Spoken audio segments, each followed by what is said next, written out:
Avec le président de la région Normandie. Bonsoir Hervé Morin. Bonsoir. Merci d'être avec nous ce soir sur BFM Business. Je vous le disais, pendant la pub, on a beaucoup de sujets abordés ensemble. D'abord, la conjoncture. Hervé Morin, vous avez vu le chômage qui a encore nettement reculé au troisième trimestre, moins 5,5% du nombre de demandeurs d'emploi sans aucune activité, la fameuse catégorie A. On est revenu au niveau d'avant-crise. On a une croissance cette année qui devrait dépasser les 6%. On a 500 000 créations d'emplois qui devraient se produire cette année. Est-ce que pour vous, le bilan économique d'Emmanuel Macron est inattaquable ? Est inattaquable. Bon, il y a des éléments positifs. Je vais pas dire le contraire. Ce qui est sûr, c'est qu'aujourd'hui, le principal frein à la croissance, c'est la question de la main-d'œuvre, des qualifications et des compétences. C'est trouver des hommes et des femmes venant travailler dans les entreprises. On est dans une situation qui est absolument ahurissante, c'est-à-dire qu'on a encore des poches de chômage de masse dans un certain nombre d'agglomérations. On a des endroits où, globalement, on est en situation de plein emploi. Je prends la Normandie, le département de la Manche est en situation de plein emploi. On a en revanche encore des poches d'emploi dans un certain nombre de bassins de vie, de poches de chômage, pardon. Mais au bout du compte, on a partout la même difficulté.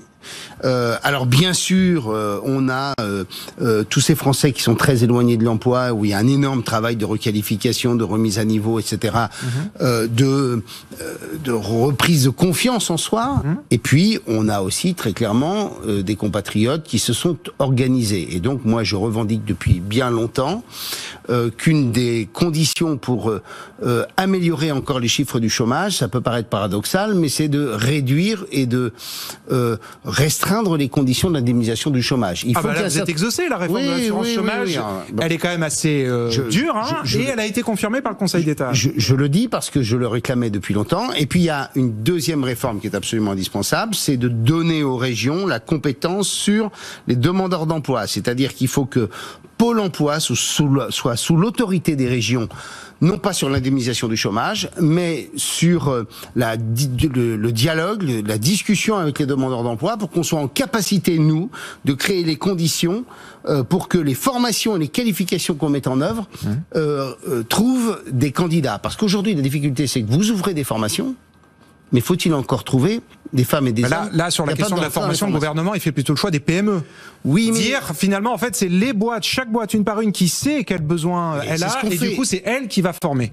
Oui, d'accord. Et c'est elle qu'on va donner les moyens. Non, mais ça marche pas comme ça, parce que là, le gouvernement, en tout cas, a décidé de faire comme ça, 600 millions d'euros. D'accord, ok, mais en vérité, ça marche pas du tout comme ça, parce que pour ouvrir des formations, il faut-il encore que on crée les conditions avec des organismes de formation. Il faut faire en sorte que ces organismes de formation soient agréés. Il faut faire en sorte ensuite que ces organismes de formation puissent se rendre dans les établissements pour éventuellement créer des formations au sein des entreprises, mais considérer que vous pouvez simplement donner 10, 20, 30, 40, 50 000 euros à une entreprise pour pouvoir créer une formation, ça marche pas comme ça, parce qu'il y a notamment les règles européennes sur l'aide aux entreprises qui fait que vous pouvez pas faire n'importe quoi sur le sujet. Bon, le plan de relance, Hervé Morin, la question de la réindustrialisation, évidemment très importante pour vous et pour les présidents de région, ça a marché ou pas? Hier soir, à votre place, j'avais Benoît Cœuré, que vous connaissez bien, l'économiste, qui a évalué le plan de relance et qui dit, effectivement, pour une fois en France, on allait très vite. Les milliards sont arrivés très vite, partout dans les territoires, pour financer des projets de réindustrialisation, pardon. Vous, l'homme de terrain, vous en pensez quoi? D'une part, c'est une œuvre qu'on fait au moins autant les régions que l'État. Clairement, pour prendre des exemples simples, quand vous aviez des appels à projets de l'État, vous aviez 50 entreprises en Normandie qui étaient candidates dans le cadre du financement pour améliorer leur compétitivité, pour s'ouvrir de nouvelles parts de marché, etc. Vous en aviez 15 financés par l'État et 35 par la région. Bien, donc les régions ont mis beaucoup d'argent. On a développé des instruments innovants.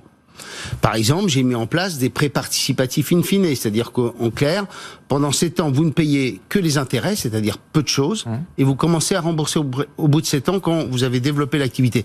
Par exemple, j'ai été la première région française à créer un fonds d'investissement. Donc nous rentrons dans le capital des entreprises, soit parce que ce sont des start-up, soit parce que ce sont des entreprises qui veulent reprendre la main sur leur capital social, soit ce sont des entreprises qui ont des besoins en haut de bilan, soit c'est au moment de la transmission des entreprises. Et donc on a besoin de bâtir un modèle comparable à l'Allemagne, où ce sont pour l'essentiel les Länder qui ont le soutien à l'économie et aux entreprises, et il faut que nous, les régions, le fassent plus encore en nous donnant complètement la main. Pourquoi ? Parce que je prends un exemple simple. J'ai bâti un modèle qui s'appelle ARM. J'ai sauvé plus de 500 entreprises qui étaient en difficulté, au bord du dépôt de bilan. Je l'ai fait parce que j'ai la capacité de réaction quasi immédiate, dès lors que vous le faites sans démagogie, après un audit. Une entreprise a perdu un client, une entreprise a des difficultés à l'exportation, une entreprise a eu un business plan un peu trop optimiste. La capacité de réaction de la région en quelques jours ou en quelques semaines permet à l'entreprise de passer ce cap difficile, de se sauver, de se redévelopper et de recréer de l'emploi. Et donc il faut qu'on puisse bâtir des modèles qui soient réactifs, innovants et proches du terrain, ce que l'État bien entendu ne peut pas faire. Et puis on a un autre champ gigantesque sur la réindustrialisation du pays, ce sont tous ces secteurs émergents. Vous voyez, j'étais mais alors ça, ce matin vous me tendez une perche, au salon de l'hydrogène. Le plan d'investissement, bah alors justement, l'hydrogène, le salon de l'hydrogène. Qu'est-ce que vous pensez de France 2030 ? Écoutez, il faut le voir concrètement, secteur par secteur. On verra comment les choses se mettent en œuvre. Écoutez, le plan de relance 2030, prenons l'hydrogène. Il y a besoin de 3 milliards à 3 milliards et demi. Faire en sorte qu'on soit en capacité de... Là, ils veulent mettre le double, ils veulent mettre 6 à 7 milliards dans l'hydrogène. Mais bon, il faut 3 milliards à 3 milliards et demi immédiatement pour faire en sorte qu'on puisse avoir les premières expérimentations, réduire le coût de l'hydrogène, mettre en place les structures de distribution. Je suis une région, grâce à la vallée de la Seine, qui sera une des grandes régions hydrogène d'Europe, très probablement.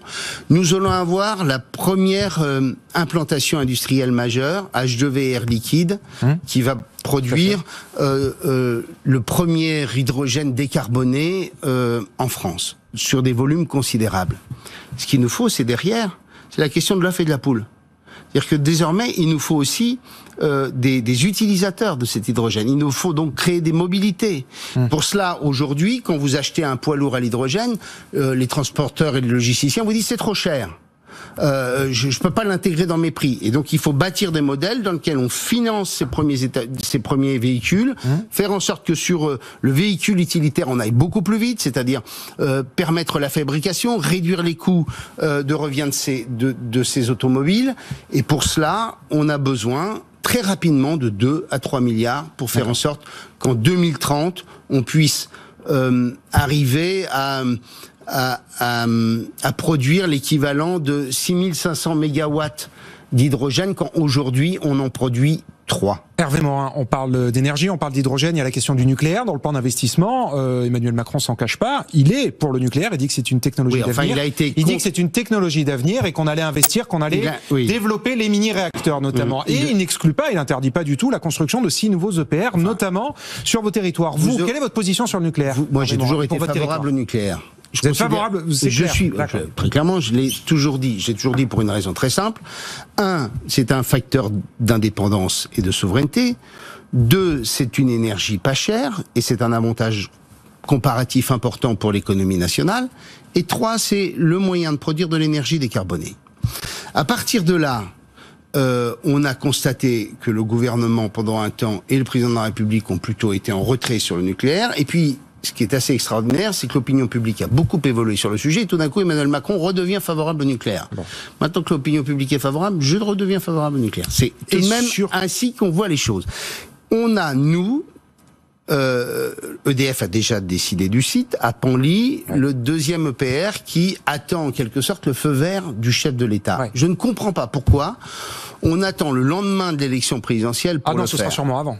Bon écoutez, c'est bien, je vais vous donner le numéro de portable du président de la République, vous allez lui demander qu'il vous fasse des déclarations rapidement. Mais ça ne devrait pas tarder, c'est ce qu'il a dit à la suite du rapport. Très clairement, dans quelques jours, on sera fixé sur. Bon, très bien. Écoutez, si c'est le cas, on sera ravis de l'accueillir, parce que derrière c'est la mobilisation d'un territoire. Parce que quand vous avez 15 milliards d'investissements, 8 à 10 000 emplois sur le chantier, ce sont bien entendu des questions majeures de logistique, des questions majeures d'emploi et de qualification.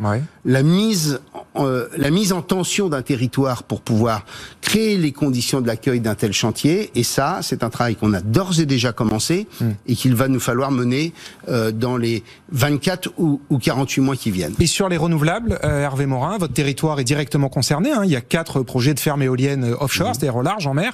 En Normandie, il faut aller plus loin aussi sur les renouvelables ou pas? Là, moi, sur l'éolien offshore. Écoutez, moi, j'ai eu l'occasion de Parce que dire... les Britanniques en face de, on va parler des Britanniques après avec la pêche, ils se posent pas de questions. C'est les leaders mondiaux de l'éolien offshore. J'ai eu l'occasion de dire au gouvernement, pas plus tard que la semaine dernière, qu'il fallait, pour l'instant, faire une pause. D'accord. On a aujourd'hui toute une série de décisions. Faisons en sorte que ces champs déjà sortent de mer, si je puis dire. Ouais. Ça met combien de temps, ça? Ouais, enfin, ça a mis beaucoup de temps. Je vous rappelle que la décision sur les premiers parcs éoliens date de l'époque où j'étais au gouvernement. Ça n'était pas hier, c'était du temps de Nicolas Sarkozy. Et donc, laissons déjà ces parcs se développer. Il a été décidé d'un nouveau parc au large du Cotentin. Je pense que pour l'instant, ça suffit. Okay. Et moi, je demande une pause parce que derrière, il y a toute une série d'acteurs qui sont inquiets, dont les pêcheurs, qui vivent deux grandes interrogations dans le même temps, 2 grands facteurs d'inquiétude, l'implantation de ces parcs d'éoliens et deuxièmement, bien entendu, la réduction de leur territoire de pêche avec le Brexit. Alors, oui, je fais même la liaison. Absolument, vous faites les questions et les réponses.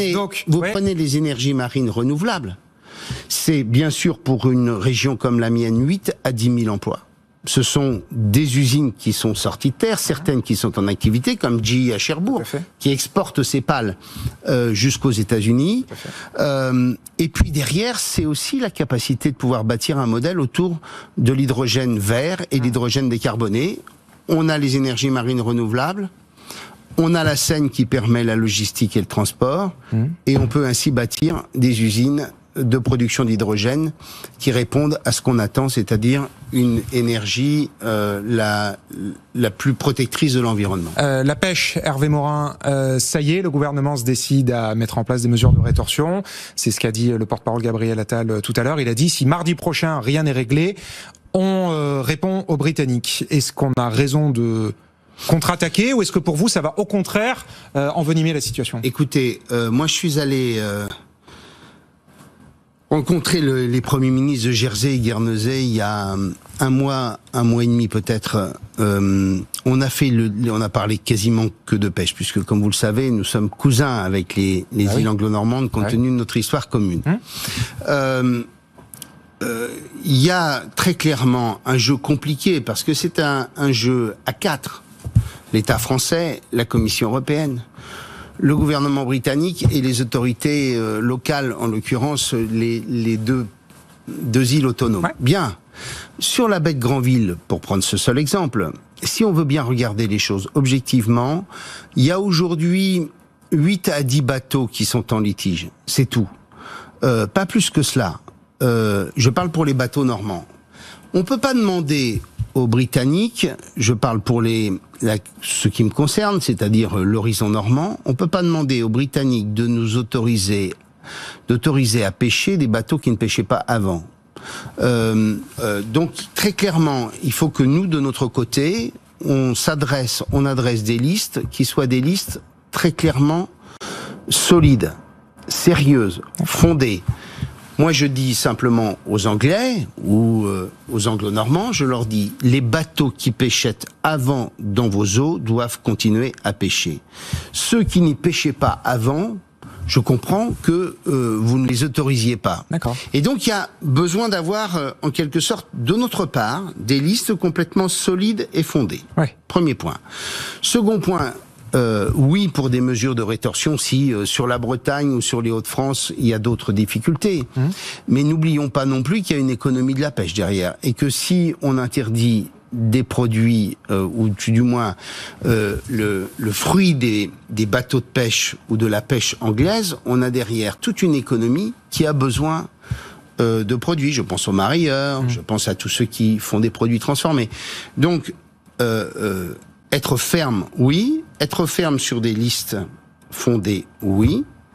Mais n'oublions pas non plus que derrière, il y a toute une série, il y a une partie de l'activité économique qui est liée aussi à la capacité d'importer du poisson issu du Royaume-Uni. Très intéressant. Il nous reste 1 minute, Hervé Morin. Dernière question on parlait des transports, sur le ferroviaire.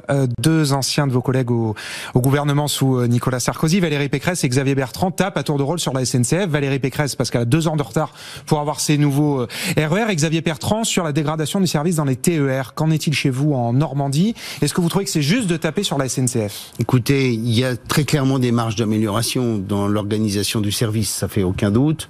Vous étiez le premier à parler d'ouverture à la concurrence. Oui, ça va être le cas. Moi, parce que finalement, en région Sud, Renaud Muselier l'a fait. Hein. Oui, d'accord, mais enfin, chacun est face à ses... Moi, quand il s'agit de c'est Transdev, en l'occurrence, qui va faire le Marseille-Nice. Oui, d'accord, mais c'est pas la même chose que d'arriver sur la gare Saint-Lazare.